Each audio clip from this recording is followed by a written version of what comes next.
house stood on the edge of Pine Hollow Ridge, a quiet stretch of wooded hills in Vermont, where winters were long and nights carried a silence so deep it pressed against your chest. Inside that house lived Emily Carter, 28 years old, a wife and mother of 2. Her husband, David, worked for an engineering firm, traveling often between Boston and Montreal. Her children, 12 and 15, had just started attending a private boarding school 2 towns away.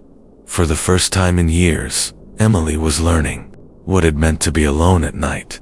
It wasn't loneliness that bothered her, it was the quiet. No footsteps upstairs, no laughter bouncing off the walls, no arguments over homework, just the hum of the refrigerator, the occasional creak of the house as it settled, and the endless sound of wind brushing against the trees outside. On that particular night, a Saturday, Emily had fallen asleep on the couch in the living room. The fire in the fireplace had burned down 2 glowing embers, and the only light came from a lamp on the side table. Then it came, ding-dong, the doorbell rang. Emily's eyes shot open. She blinked, confused. The clock above the fireplace read 12:27 a.m. Her first thought was that she'd imagined it. Nobody ever came this late, not here, not in Pine Hollow. The nearest neighbor lived half a mile down the road.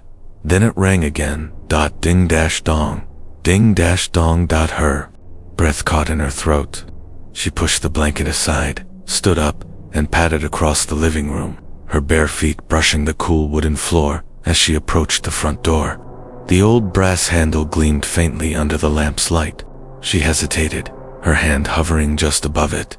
Instead of opening the door, she leaned toward the frosted glass panel on the side. Through it, she saw a small figure, a child. Her stomach knotted. Emily unlocked the deadbolt and opened the door, just an inch. The chain still latched.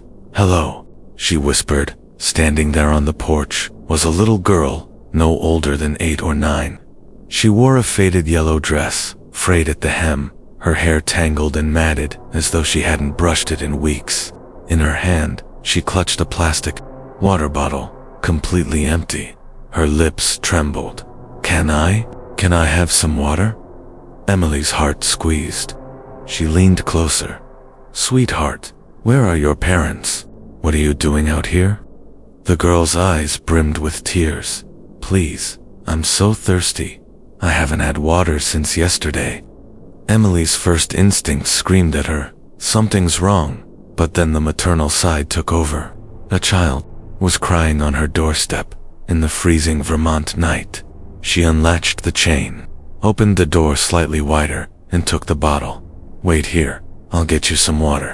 She hurried toward the kitchen, filled the bottle at the sink, and rushed back. But when she opened the door again, the porch was empty. The girl was gone. Emily stepped outside barefoot, the icy wood of the porch biting her feet. She glanced around, scanning the driveway, the path, the road beyond. Nothing. The night was silent again, only the wind in the pines, uneasy. She placed the full bottle of water on the porch rail, stepped back inside, and locked the door. She tried to shake it off, convincing herself maybe the girl's parents had shown up, or maybe she had just run off into the night. But deep down, Emily felt a shiver of dread, because even after she returned to the couch, wrapped herself in the blanket, and tried to sleep, she couldn't stop thinking about that child's eyes. They hadn't looked desperate. They had looked hungry. Emily couldn't sleep, even as her eyes closed. The image of the little girl lingered. Dirty dress, tangled hair, and those dark, unblinking eyes. Her heart pounded in the empty living room. She told herself it was just a child lost in the woods, maybe scared and alone. But something deep in her gut screamed otherwise. A sudden creak from the kitchen made her sit upright. Her living room was small, cozy, and normally silent at night, but now it felt alien. The air was thick, heavy, almost pressing against her lungs. She strained to hear, and there it was again, the unmistakable sound of something sliding across the floor. Emily's pulse quickened. "Hello," she whispered, her voice barely audible. No answer. Her feet moved before her mind could catch up. She stepped cautiously toward the kitchen. The hall was dark, lit only by the flickering glow of the dying fireplace in the living room. Every shadow seemed to twist to watch her. As she reached the threshold, she froze. The kitchen lights flickered violently. The shadows on the walls stretched and writhed, as though alive. Then, the cabinets began to rattle. It started as a low thump, then a sharp bang. One by one, the cabinet doors opened and slammed shut. Echoing through the house like gunshots, a plate fell to the floor and shattered. Emily jumped back, clutching the counter for support. Her breathing became rapid, shallow. She had never believed in ghosts or spirits. But there was no other explanation for what she was seeing. And then she saw it. In the corner of the kitchen, near the sink, the little girl was standing silently, her head tilted unnaturally. Emily's voice trembled. You shouldn't be here." The girl didn't answer. She only smiled an expression that didn't belong to a child. It was cold, knowing, and cruel. Emily stepped forward, trying to reach her. "Why are you here? Who are you?" The girl tilted her head further, then giggled. A low, hollow sound that made Emily's skin crawl. Before she could react, the sink began to bubble violently. Thick black water, smelling of decay, rose from the drain. Emily stumbled back in horror. The girl's laughter grew louder. "Drink. It's mine." Emily felt a tug on her hair. Panicked, she grabbed the counter, but it wasn't enough. Something invisible pulled her toward the sink. Her hair was caught, being dragged into the swirling black liquid. She screamed. Her body shook with fear, her hands clawing at the edge of the counter. With every ounce of strength, she pulled free. Hair torn and wet, she fell to the floor, gasping. The black water drained suddenly, leaving the sink empty. The girl was gone. Emily sat there, trembling, trying to process what had just happened. Then she heard it, whispers, soft at first, barely audible, coming from the corners of the kitchen. "Your mistake. It's mine. You will pay." Emily staggered to her feet. She had no idea what the voice meant, but instinctively, she reached for her phone. David wasn't answering. No signal. The night felt endless. She was alone, and then she saw it, a small golden ring lying on the kitchen counter. It wasn't hers. She hadn't brought it into the house. At least, she didn't think she had. Her hand trembled as she reached for it. The moment her fingers touched the metal, the room went ice cold, and the lights went out completely. A single whisper echoed through the dark. "You took it. You didn't know, but you will pay." Emily screamed, and in that scream, she knew. This was only the beginning. Emily's phone slipped from her hand and clattered to the floor. The lights were completely out, leaving only the faint glow of embers from the fireplace. The house no longer felt like hers. Every shadow seemed alive, crawling across the walls like dark fingers. The air was thick, almost wet, carrying a faint stench of decay. She shivered violently, wrapping her arms around herself, trying to suppress the rising panic. Then she heard a slow, deliberate creak from the floor above. Her husband, David, was in Boston. Her children were far away. There was no one in the house but her, and yet, something was moving upstairs.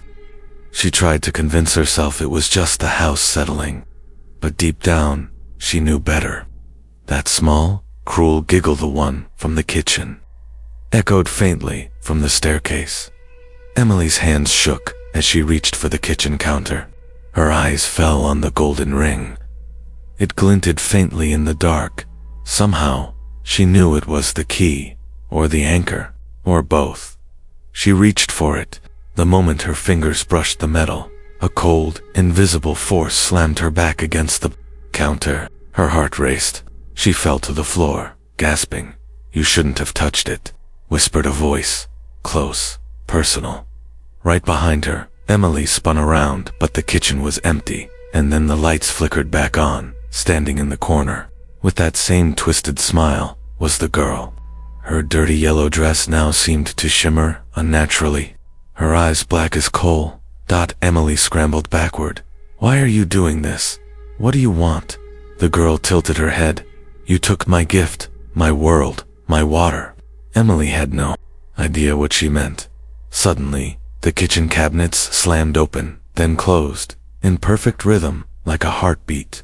The plates, glasses, and silverware rattled violently. The sink gurgled, though the pipes were empty. Emily ran toward the front door, but it wouldn't budge. The handle wrenched in her hands, frozen, as if the house itself had gripped it, and then she realized it wasn't just the kitchen.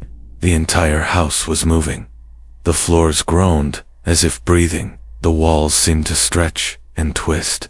Shadows pooled unnaturally in the corners, creeping toward her. She stumbled back, almost tripping over the rug in the hall. Her eyes darted toward the staircase.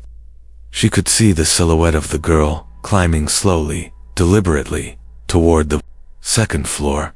Emily's stomach turned. Every instinct screamed, "Run, hide, don't look back." But before she could move, the little girl vanished from the staircase, reappearing suddenly at the top of the stairs above her. Emily froze. Her eyes widened as the girl slowly descended, step by step, her head cocked to one side, never taking her eyes off Emily. "Your mistake," the girl whispered, voice echoing unnaturally. "You can't undo it." Emily backed into the living room, desperate for a weapon. Her gaze fell on the fireplace poker. She grabbed it, holding it like a lifeline.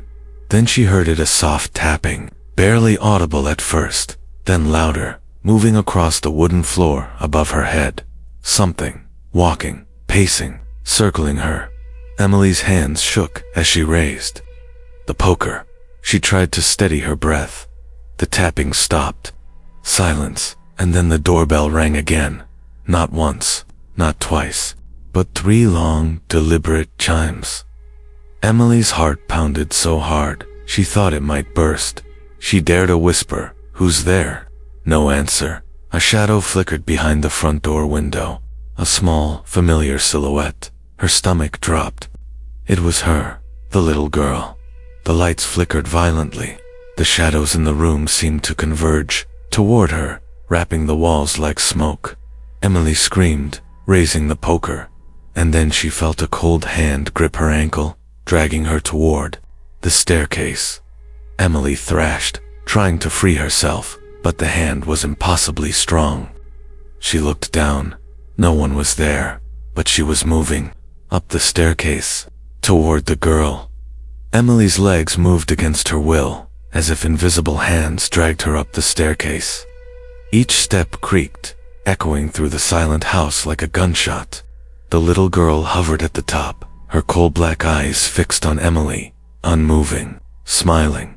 Emily's heart pounded so violently it felt as if it would shatter her ribcage. She gripped the fireplace poker, swinging it desperately, but it passed through empty air. The girl wasn't corporeal. She reached the landing and noticed a door that Emily had never seen before. The attic door. It had always been locked. Now, it stood slightly ajar, exuding a faint, cold glow. The girl pointed toward it, tilting her head. A whisper echoed from the shadows. "You belong inside." Emily stumbled backward. "No, I don't belong anywhere but here. This is my home." The girl laughed, a hollow, bone-chilling sound that reverberated through the walls. Suddenly, the floor beneath Emily groaned. The shadows on the walls began to stretch and twist, forming shapes, hands, faces, all reaching for her.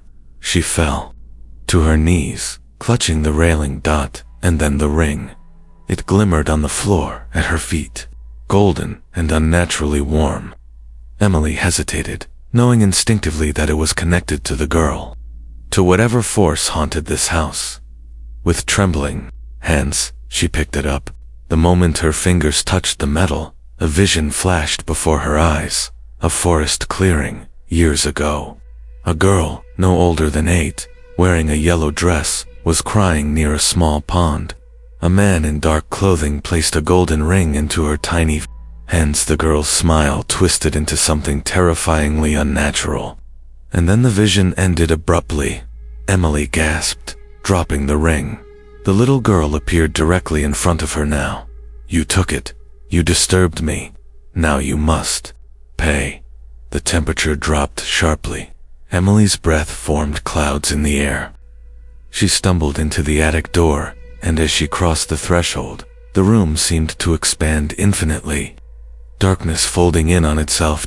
Cobwebs hung like tattered curtains, and dust floated in the air, glimmering unnaturally in the dim light. Then, Emily saw walls covered in scratched symbols, almost like a diary of torment. Names were etched into the wood: Anna, Lily, Grace, and then she realized they were all the victims of this spirit. The girl stepped closer. "Your mistake is the newest entry." Emily stumbled backward, terrified. She raised the poker, but the girl's hand moved impossibly fast. She felt an invisible force pressing her to the floor, pins and needles coursing through her body. "Why me?" Emily cried. "I didn't do anything." The girl's laugh echoed, chilling and endless. "You took the ring. You released me. Every touch, every step. I am awakened. Now, I will finish what I started." The attic began to shake violently, dust falling like rain. Shadows writhed across the floor and ceiling. The girl extended her hand. Emily felt herself being pulled toward her in desperation. Emily remembered the one thing the vision had shown her: the ring. She snatched it from the floor and held it tightly. Instantly, the girl shrieked, a sound that seemed to pierce Emily's very soul. The force that had pinned her weakened. Shadows retreated. The attic floor stopped shaking, but the girl did not disappear. She hovered a few feet away, her grin widening, more terrifying than ever. "You survived, for now, but mistakes cannot be undone." Emily's chest heaved as she backed toward the attic stairs.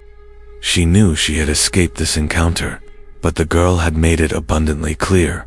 She was not finished. As Emily reached the bottom of the stairs, she noticed her phone lying on the floor.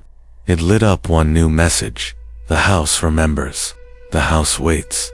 The girl never forgets." Emily dropped the phone in horror. Emily collapsed onto the living room floor, clutching the golden ring tightly. Her hands were trembling so violently that the metal slipped, spinning in her fingers.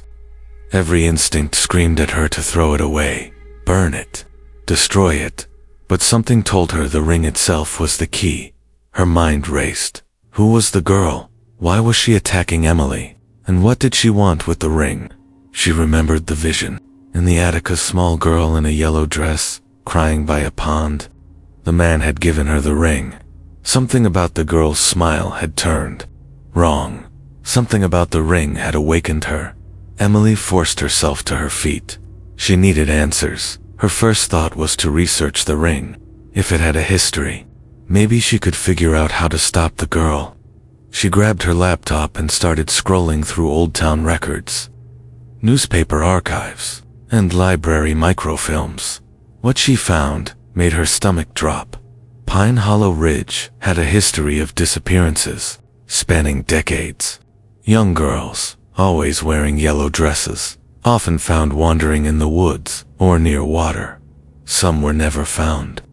In one faded newspaper clipping from the 1970s, Emily read about a little girl named Clara Whitman missing for over a week, last seen near a small pond, and in the photograph, the girl's eyes were pitch black. Emily's hands shook. The missing girl in the photo looked exactly like the one at her door. She scrolled further and discovered a pattern. Each girl had a golden ring, each lost or stolen, and each disappearance had occurred in houses near water or deep woods. Every case had a witness report describing shadowy figures, impossible phenomena, and malevolent laughter. The next file chilled her to the bone. It was a police report about a house fire in 1983. Witnesses claimed a little girl in a yellow dress had been seen running through the flames, unharmed. When firefighters arrived, the house was empty. No girl, no family, Only charred remains and the faint smell of wet earth. Emily slammed the laptop shut. The girl wasn't just a ghost. She was a curse, bound to the ring and awakened whenever someone disturbed it. Whoever touched it unleashed her, and now Emily had done exactly that. A sudden thump upstairs made her jump. The little girl's laughter echoed through the house, again closer this time, behind her, but impossible to locate. Emily tried to leave, but the front door was locked tight, unyielding. Even the windows felt unnatural, as if invisible hands had sealed them shut. Panic clawed at her chest. She remembered something from the attic, the symbols etched into the walls. Names of past victims, perhaps. The ring contained the trapped souls of the girls, and now it wanted her soul next. The air thickened. The shadows deepened, crawling along the walls, wrapping the room like living darkness. The girl appeared in the corner again, hovering mid-air, her twisted grin wider than ever. "You know now what you've done," she whispered, "and now you cannot leave." Emily swung the poker desperately, but it passed through her as if striking smoke. The girl's laughter became deafening, echoing in her skull, shaking her very bones. Then Emily remembered the pond from the vision. Perhaps water had a connection to the curse. Maybe the girl was bound to it, or maybe it could weaken her. Emily's trembling hands grabbed the ring. She whispered aloud, as if hoping the girl could hear her. "Clara, I don't want to hurt you. I'll help you. Please, let me go." The girl froze. For a moment silence, then the house shook violently, as if in fury. The floorboards cracked. Windows rattled. The little girl screamed, a sound that was both human and monstrous, and surged toward Emily. She bolted for the back door, dragging the ring with her. Somehow, the force that had kept her trapped lessened slightly, and she managed to fling the door open. Outside, the cold Vermont night hit her like a physical wall. Snow had begun to fall lightly, swirling around her feet. The trees groaned in the wind, shadows dancing across the ground. But Emily knew this wasn't over. From the darkness beyond the trees, she saw the girl standing floating above the snow, still grinning, eyes black as cold. Emily clutched the ring tightly, heart racing. She ran toward the old abandoned cabin near the ridge, the only place she could think of that might hold clues, shelter, or some way to fight back. And as she ran, the laughter followed her, shrill, endless, and unrelenting. Emily's boots crunched. Over the snow-covered trail, the golden ring clutched tightly in her fist. The cold air bit at her cheeks, her breath forming clouds in front of her. Every shadow in the trees seemed to twist, to stretch, to watch her with invisible eyes. She reached the old abandoned cabin at the edge of Pine Hollow Ridge. It had been empty for decades, its wooden walls rotting, windows dark and fractured. For years, locals whispered that the cabin was cursed, but Emily didn't care. She had nowhere else to turn. Inside, the air was thick and musty, smelling of damp earth and decay. Snowflakes drifted through broken windows, settling on the cracked wooden floor. Emily held the ring tightly, examining it under the dim light filtering through the glass. Its golden surface shimmered unnaturally, almost alive, as if it had a heartbeat of its own. She remembered the symbols from the attic, names scratched into the walls, the pattern of disappearances. She had to understand this curse, or the little girl Claire would never let her go. Emily explored the cabin cautiously. Dust covered old furniture, and cobwebs draped every corner like ancient curtains. Then she saw it, a small, weathered journal lying beneath the remnants of a broken table. Hands trembling, she opened it. The pages were filled with tiny, precise handwriting, names, dates, and details of a girl's life. Emily realized this was Clara's journal. The entries told a story of loneliness, neglect, and obsession. Clara had been a quiet, intelligent child who loved the woods, the pond near the ridge, and the animals around her home. But her parents, they had ignored her, leaving her to explore and play alone. Then came the ring. One night, a stranger appeared in the woods, a man who offered Clara a golden ring, promising it would make her powerful, special, and seen. She accepted it eagerly, unaware of the darkness within. That night, she disappeared. The ring had bound her soul to the world, twisted her into something terrifying. Emily's stomach churned. The girl at her door, the laughter, the black eyes, the ataxis, was Clara, but she wasn't alive. She was trapped between worlds, sustained by fear, anger, and the golden ring. A sudden noise made Emily spin. The little girl was there, standing silently in the doorway. Her yellow dress fluttered unnaturally, and her black eyes glimmered with hunger. "You shouldn't be here," Clara whispered, her voice a mix of sweetness and menace. "This is mine, my home now." Emily backed away, clutching the journal and ring. "Clara, please. I don't want to hurt you. I want to help you." The girl tilted her head, unimpressed. "You can't help me. You touched it. My ring, my power. You brought me back." The cabin grew darker. Shadows pooled on the floor, walls, and ceiling. Objects shook and rattled, moving as if alive. Emily realized with horror that the ring had awakened something greater. Clara wasn't alone. Whatever force had cursed her was now fully active. The little girl stepped closer. Emily felt a cold, invisible pressure against her chest, her lungs tightening. I don't want to fight you," Emily said, tears streaming down her cheeks. "Please, just stop this." Clara's laughter echoed, louder than the wind outside, shaking the cabin to its foundation. "You can't stop it. You woke me, and now everyone must pay." The walls groaned, floorboards cracked. Emily stumbled backward, barely holding onto the ring and the journal. Then Clara disappeared. Silence fell. Emily's breathing was ragged. She dared to look around, her heart hammering.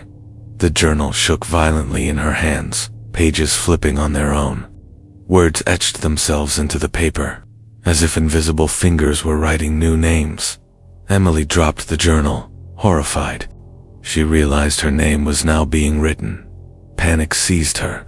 She bolted toward the cabin door, but the snowstorm outside had worsened, cutting off any easy escape.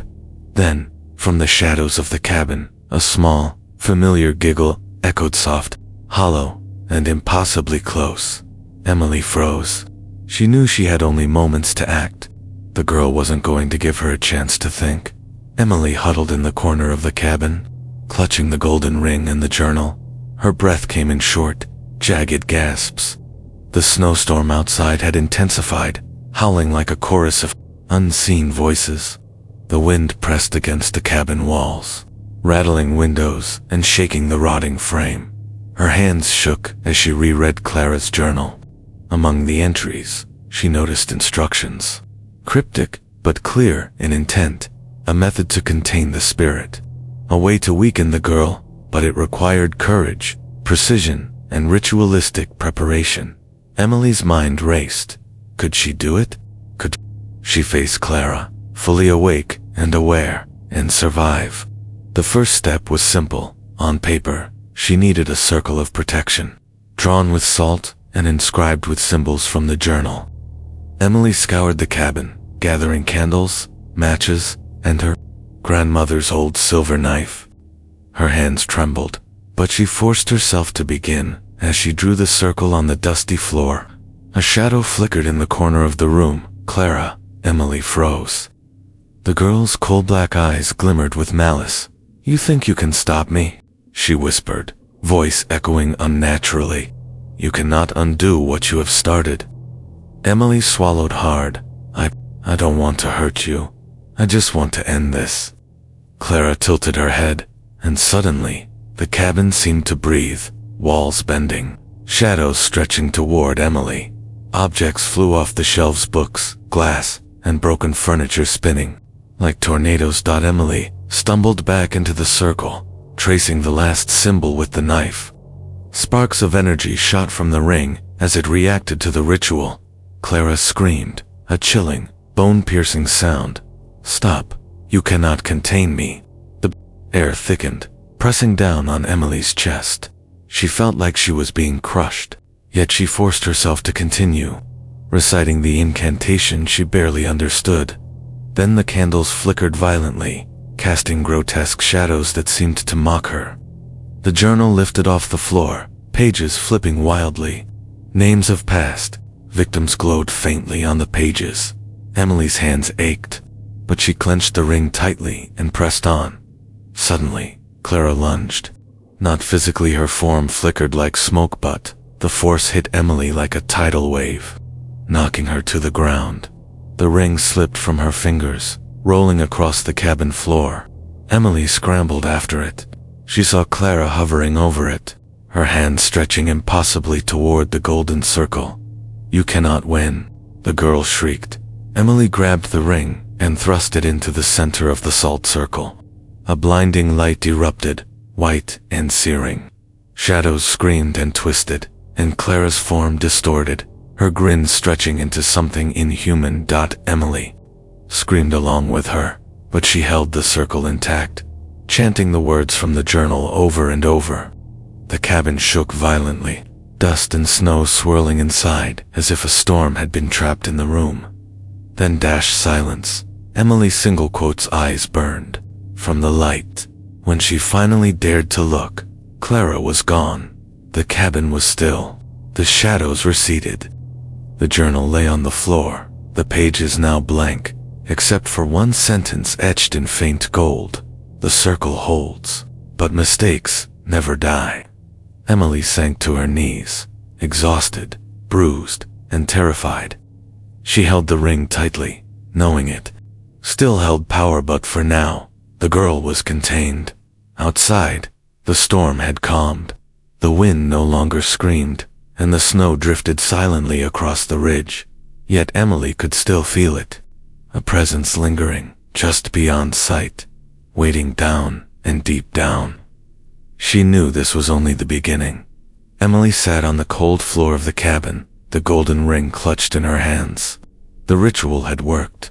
For now, Clara was contained within the circle, but the air still felt heavy, like a storm waiting to break. She opened the journal again. The pages were blank, except for the single sentence in faint gold. "The circle holds, but mistakes never die." Emily shivered. She realized the curse wasn't just about the house, the ring, or even Clara. It was about the history of the ring itself. Whoever possessed it became part of a chain, a sequence of mistakes and tragedies spanning decades. Determined to understand, Emily began researching more old newspapers, police reports, and local legends. She discovered a chilling pattern: golden rings, little girls in yellow dresses, and unexplained disappearances across the country. From Vermont to Maine, to small towns in New Hampshire and Massachusetts. All of the girls had one thing in common. Each had come into contact with the ring at some point, and each disappearance had been preceded by haunting phenomena in their homes: voices, shadows, objects moving on their own. And now, Emily knew her name had been added to that list. She couldn't just wait. The wind outside picked up, howling through broken windows. Emily looked down at the ring. Its surface shimmered in the dim light, almost alive, pulsing like a heartbeat. Suddenly, she heard it, a soft, familiar giggle. "Clara." Emily's blood ran cold. The girl appeared at the doorway, hovering in midair, her black eyes glinting. "You can't run," Clara whispered, voice echoing unnaturally. "I know your fear. I know your heart. You woke me, and now, you belong." Emily backed toward the salt circle, gripping the silver knife. "I'm not afraid of you," she shouted, trying to steady her trembling voice. "I can stop this." Clara's form flickered, expanding and contracting like smoke. Shadows poured from her, twisting across the walls. The journal lifted from the floor, pages flipping violently. Words appeared in gold, every touch, every step, a chain unbroken. The room grew colder, the shadows darker. Objects flew from the shelves, spinning like tornadoes. Emily stumbled backward but kept the ring in the center of the circle. Then, she remembered something from the attic vision. The pond, water. It had been the point where Clara had first received the ring. Maybe it was the source, the weakness in her power. Emily grabbed the journal, searching for clues. She found a reference to an old dried-up pond at the top of Pine Hollow Ridge, where the first known victim had disappeared decades ago. She realized the plan: return the ring to the pond where the curse had begun, and perform a final ritual to sever the chain. But Clara was ready. The little girl surged forward, her form stretching impossibly, shadows lashing out like whips. Emily screamed, dropping the journal as the force slammed her backward. The ring flew from her hands, landing just outside the salt circle. Clara's black eyes glimmered as she hovered above it, her laughter shrill and terrifying. Emily scrambled forward, snatching the ring and thrusting it back into the circle. Flames of white light erupted around her, throwing shadows across the cabin like monsters dancing on the walls. Clara shrieked, a sound that pierced Emily's very soul, then vanished into the shadows, leaving only a whisper. The chain never ends. Emily collapsed, exhausted. She knew she had only a brief window before the curse regained strength. She had to move quickly. She had to reach the pond. She had to end this. The snowstorm outside had calmed slightly, and Emily set off into the night, carrying the ring and the journal. Each step was heavy, the forest around her silent but watching, and somewhere in the shadows, Clara waited. The snow crunched beneath Emily's boots as she trudged through the woods toward the top of Pine Hollow Ridge. The golden ring glimmered faintly in her palm, the journal clutched tightly under her arm. Every shadow seemed alive, stretching and twisting between the trees. The pond came into view, a small, frozen, and abandoned patch of water surrounded by ancient pines. It looked innocent, almost peaceful, but Emily knew better. This was the origin of the curse, the place where Clara had first received the ring decades ago. She set the journal down, kneeling in the snow. Candles from her backpack flickered as she arranged them around the ring, forming the protective circle, just as described in the journal. Emily's teeth chattered, not from the cold, but from fear. A sudden, chilling giggle echoed across the pond. Clara. Emily single quotes as heart jumped. From the edge of the frozen water, the little girl appeared, hovering a few inches above the snow. Her dress shimmered with frost, black eyes gleaming like coal. "You brought it here," Clara whispered, voice sharp and icy. "You think you can undo me?" Emily swallowed hard. "I'm ending this, Clara. No more victims, no more mistakes."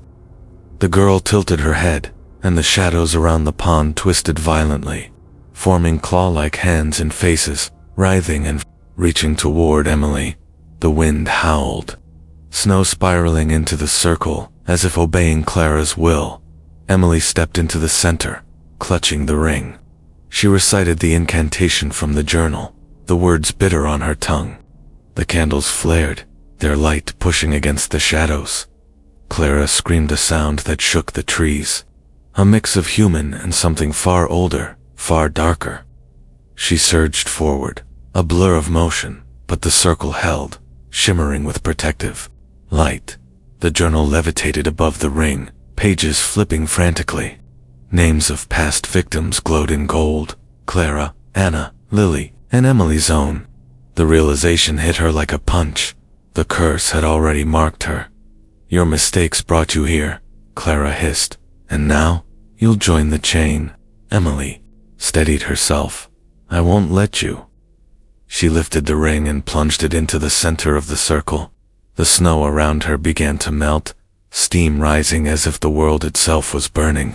Clara shrieked, her form twisting, stretching, shadows peeling off her body like writhing snakes. Emily continued the incantation, louder, forcing the words out even as the cold burned her lungs. The pond began to glow faintly, water rippling though frozen, forming patterns like golden veins. A voice, older and distant, whispered through the trees, Return it! Return it! Break the chain! Clara screamed one final time, her black eyes widening in fury and fear.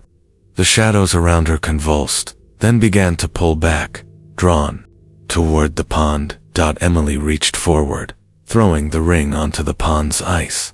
It hit the center, sending a ripple of golden light across the surface. The ice cracked violently, a blinding flash consuming everything. When Emily opened her eyes, Clara was gone. The pond was silent, still, frozen, as though nothing had happened. The journal lay in the snow, blank once more, the gold-etched names fading. Emily sank to her knees, shaking, exhausted, but alive. The air was calm, the snow falling gently around her. The curse had been contained, maybe even broken, but a faint giggle echoed from the trizzo, so soft Emily could barely hear it. She clutched the ring instinctively. The warning was clear. The chain could be broken temporarily, but the mistake, the unseen error that had awakened Clara, would linger forever.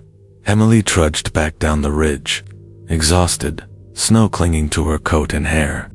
The golden ring felt heavy in her pocket, as if it carried the weight of decades of suffering. The pond was behind her, frozen and silent, and for the first time in hours, the night felt still. She returned to her home, the cozy Vermont cabin she had once considered safe. The door creaked as she stepped inside, familiar yet foreign, shadows lingering unnaturally in every corner. The house was quiet. Too quiet. Emily set the ring on the kitchen table and stared at it. It gleamed faintly, inert, as if it had no power left for now. She sank into a chair, her body trembling, her mind replaying Clara's black eyes, the shadows, the whispers. Days passed. Emily tried to resume a normal life.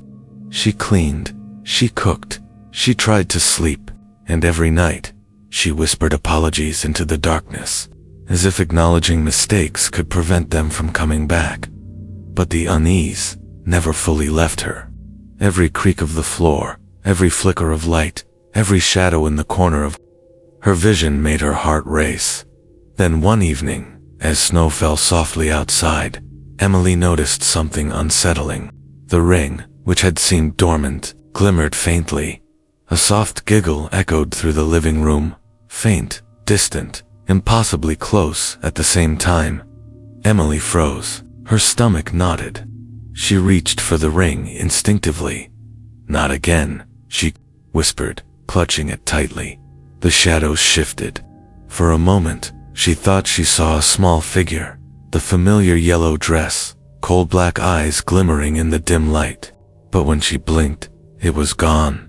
A single line etched itself into the surface of the ring. Mistakes are never forgotten.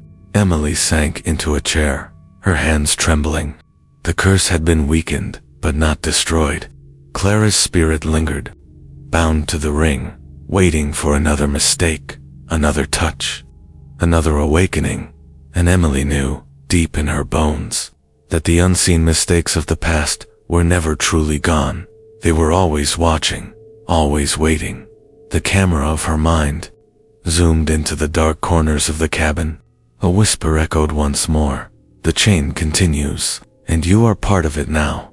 Emily shivered, clutching the ring. Outside, the wind howled through the trees. Inside, the shadows seemed to breathe, and somewhere, faint but unmistakable, a giggle echoed.